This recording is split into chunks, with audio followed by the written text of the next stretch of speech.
Bueno, yo lo había prometido, la parte 2 con Matías. Con Matías siempre hablamos y da para mucho más. Cara y Seca, Omar López, Matías Artese con nuestro invitado.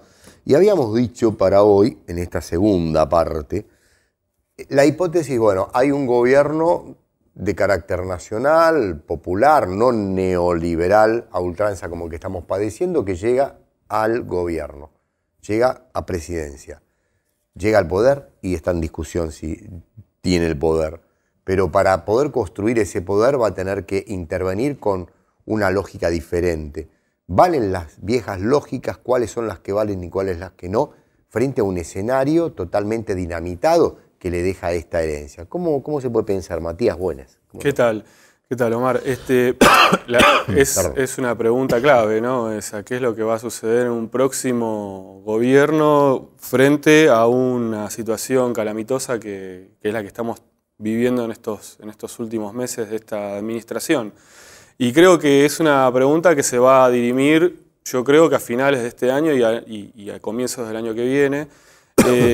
Claramente van a tener que hacer una especie de tratamiento quirúrgico, ¿no? Donde todas las fichas colocadas en el tablero van a tener que ser movidas de manera muy delicada porque realmente la situación es delicada, ¿no? No sé si vamos a tener un escenario donde se pueda llegar a colocar un avance de lo que uno quisiera, ¿no? Como uno quisiera. El avance me refiero digamos, a ordenar la economía, o por lo menos a ordenar la economía con los sectores de poder económicos. O sea, el panorama que queda en los próximos meses es muy, muy complicado. Vos me decís que han investigado en el trabajo de ustedes en el CONICET, han seguido con este tema de la grieta, ¿no? ¿Cuánto influye en los actores que intervienen con poder en el poder esta composición, esta cosmovisión de cómo funciona esa grieta y cómo funcionan ellos en la grieta? ¿Qué peso tiene eso, no? Porque me parece que cada cual de los oponentes va a llegar con un bagaje, con una necesidad táctica y ahí va a confrontar con los saberes que viene acumulando a la hora de cómo intervenir en la historia del capitalismo, ¿no? ¿Se entiende lo que digo? Sí, creo que sí. No es una casualidad que se haya instalado esta idea de la grieta durante el gobierno de Cristina. Curiosamente, en un gobierno donde los sectores dominantes, el empresariado, les fue muy bien y lo reconocen hasta el día de hoy. Sí. Sin embargo, es donde se ha condenado ese gobierno a partir de no solamente de los hechos de corrupción, sino a partir de esta situación de sociedad dividida, de un estilo confrontativo, populista y confrontativo, ¿no? Paradojalmente, un gobierno que ha tratado de amplificar los valores en toda la sociedad lo acusan de dividirla.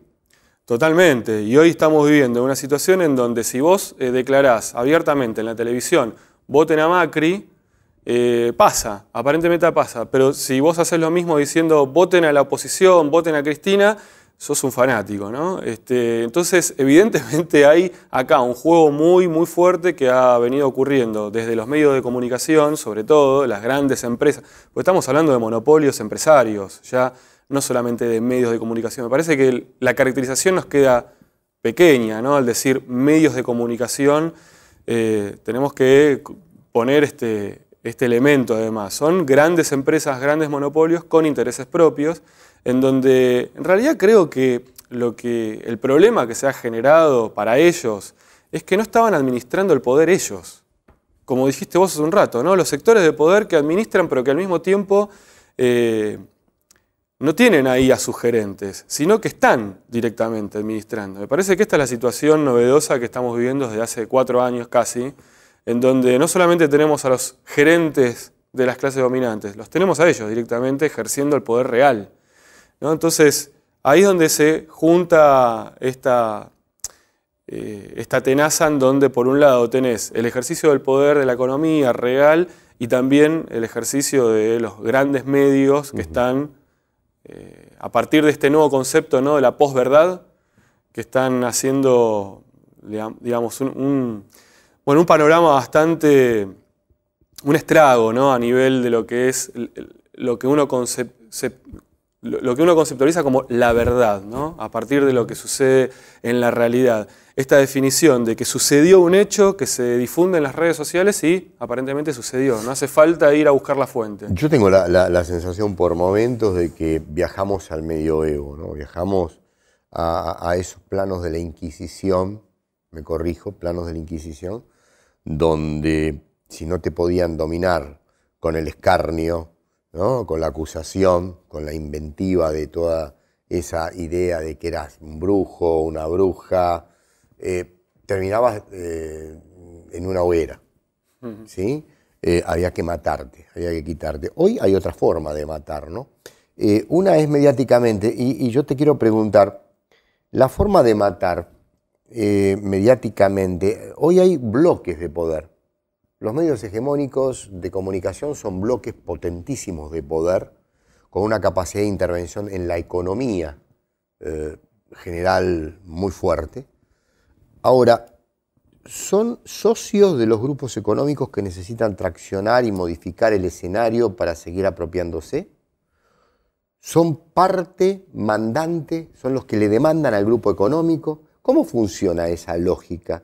Porque el grupo económico puede intervenir y con el poder económico puede determinarle cómo mandar al medio hegemónico. O ahí todavía no aparece tan fuerte la contradicción. A ver, ¿quién domina a quién? Yo creo que, bueno, esto que señalas vos es así claramente, son grandes grupos que abarcan distintos sectores y resortes de la economía.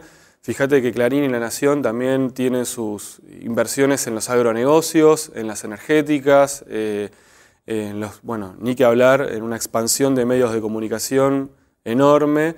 Y recordemos lo que pasó en 2008 con la crisis, la llamada crisis del campo, ¿no? Donde se tocó con una retención a las exportaciones, a un sector, digamos, uno podría decir bastante amplio, que podríamos hablar y discutir acerca de los errores que se cometieron en ese momento, es para otro tema, es para otra discusión. Pero lo elevaron a la máxima potencia porque tocaron la estructura de ganancia. Exactamente, ahí tenés esta unión que vos estabas señalando hace un rato, ¿no? De sectores de la economía que están completamente hermanados con los grandes medios de comunicación y que te dan vuelta la muñeca, te logran una movilización, o sea, generan toda una movilización que no fue solamente una movilización en el campo. Recordemos los cacerolazos en plena ciudad de Buenos Aires y en distintas ciudades del país, ¿no? Entonces ahí el vínculo es poderosísimo y creo que la pregunta que haces es muy pertinente. ¿Qué va a pasar con esos grandes monopolios de poder económico y de poder político ideológico, ¿no? ¿Qué va a pasar en la próxima administración? Ahí está bueno, la sapiencia de la próxima administración, poder articular esos grupos de poder. Nos quedan 5 minutos, es una eternidad, digo, para hablar, porque podríamos decir, bueno, a ver, cómo se fue modificando el dominio cultural, político, sobre las sociedades a la hora de los cambios fuertes de estructura de las clases económicas dominantes, ¿no? De los grandes grupos productivos. Hoy estamos en una dimensión de la batalla de las ideas, donde hay una fuerte acotación por lo que era lo nacional y lo popular. Ha quedado como contra las cuerdas, ¿no es cierto? ¿Qué lectura haces respecto de la enorme complejidad que va a tener un gobierno de carácter popular, que quiere ser nacional, que quiere ser popular, que quiere ser sudamericano, a la hora de encontrar nuevas maneras de pulsearse con esos enormes grupos económicos? Porque cuando quisieron hacerlo por el lado de la comunicación, para contrarrestar a lo hegemónico, hubo errores garrafales, incluso en lo continental, y no se pudo iniciar esa lucha, ¿no? Por eso es tu reflexión la que va a cerrar el programa. Sí, bueno, vaya pregunta, ¿no? Es él, nosotros preguntamos. Sí, hay algo que se le acusaba, por ejemplo, a Cristina, me viene ahora a la memoria, esto de la persona donde se concentraba la confrontación y la no discusión. Cuando en realidad, si te pones a ver, hubo una permanente invitación al diálogo en distintas circunstancias y por eso decíamos hace un rato, ¿no? Los sectores dominantes capitalistas durante el gobierno anterior les fue muy bien, de hecho. Entonces, ¿cómo podemos negar que hubo diálogo, que hubo, digamos, al contrario, todo lo contrario. Sin embargo, esta es la idea que prevalece, ¿no? Entonces, yo creo que a partir de ahora, en otro proyecto contrario a este, sin duda va a tener que existir ese diálogo nuevamente, porque por más que uno quisiera patear el tablero e ir y avanzar de repente contra todos y contra todo, creo que eso es muy poco factible, porque los que sufren siempre son los sectores más subordinados. Son los primeros que empiezan a sufrir, claro, que ya están sufriendo de hecho. Entonces hay que ser sumamente responsable en ese plano, me parece. Ahora, lo que sí tenemos que tener muy en cuenta es que el panorama no es muy amigable. Entonces yo creo que ahí va a haber que empezar a armar un equipo, un Dream Team realmente, un equipo muy, muy capacitado, con mucha lectura política para poder bueno, empezar a administrar el país y tratar de rescatar. Yo iría de manera inversa a lo que hace el imperialismo de los yanquis, por ejemplo. Los yanquis tienen grandes tanques, como lo dicen ellos. Silvina Romano, una de nuestras columnistas, que trabaja mucho en la CELAC, investigadora del CONICET, hizo hace 7 meses, 8 atrás, un enorme trabajo sobre los tanques que intervienen en América Latina.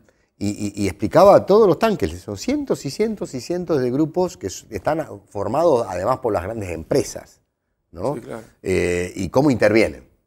Entonces uno tendrá que pensar, bueno, cómo hace un Estado a la hora de fortalecerse, ¿no? Tendrá que armar sus propios tanques. Y acá tenemos nuestros tanquecitos también del lado de ellos, ¿no? Claro, el asunto es cómo formarlos, ¿no? O sea, sin duda que hace falta ahí fondos, hace falta muchos fondos. Muchos fondos. Y acá está la discusión, y volvemos al tema de la grieta, ¿no? Ahí surge el asunto de la grieta cuando estás tocando el poder real, realmente. Entonces, cuando vos empezás a tratar de generar fondos para otro proyecto, es donde los sectores de donde sacás los fondos se ven afectados. Y es donde aparece de vuelta ese mensaje de que división, ¿no? Nos están confrontando. Bueno, en realidad lo que tenemos que preguntarnos es ¿a quiénes está afectando? ¿Y para qué? ¿Para qué? Estoy pensando que probablemente Matías nos digne con una columna en Mate Amargo y en este espacio más seguido, ¿no? Porque son buenas charlas medidas en un lenguaje abierto. Y cierro ya nos tenemos que despedir, pero yo digo, Matías, si te parece, hablamos del diálogo, ¿no? ¿En base a qué tipos de intereses? Porque en estos días el gobierno está llamando con unos 10 puntos que realmente parecen una enorme provocación a la sociedad que está padeciendo mucha zozobra, mucha hambre. Y por eso digo el diálogo, que no le contestó nadie, porque nadie quiere quedar pegado a semejante burla, pero el diálogo, ¿en base a qué intereses? A ver, el interés de seguir rindiendo pleitesías a los grandes grupos económicos de poder, o el interés de resolverle a la gente el trabajo o el pan, como para empezar a hablar. Para pensar. Gracias, Matías. Gracias a vos. Mirá que te llamamos dentro de poquito nuevamente. Sí, cuando quieran. Matías Artese, con nosotros en Cara y Seca. Chau, hasta luego.